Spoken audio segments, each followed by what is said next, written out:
Yesu ashimwe bene data, amazina yanjye nitwa Nduwayo James, ngarutse hano ushaka ko tuvuga ku ijambo urukundo. Urukundo ni ikintu gikomeye cyane kuko ijambo ry'Imana ubwaryo rikwigisha urukundo. Ibyo dukora byose tugomba kurangwa n'urukundo, kuko ibyo dukora byose nta rukundo imbere y'Imana ni zeru. Mwarebe mu Bakorino ba mbere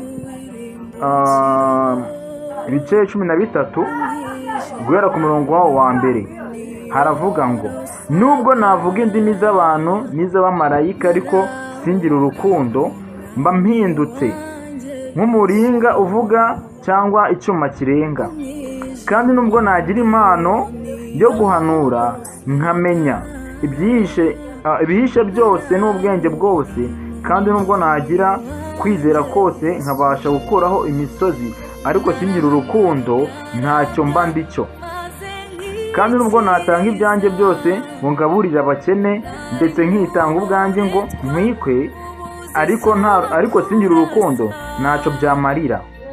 Rero Imana iradushishikariza kugira urukundo, kuko ibyo dukora byose, imirimo yose twakora nta rukundo ntacyo tuba turi cyo, ntacyo tuba dukoze.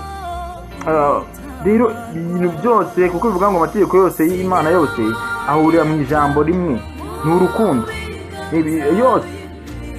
Rero kandi turareba ngo ese urukundo rudusaba gukora iki?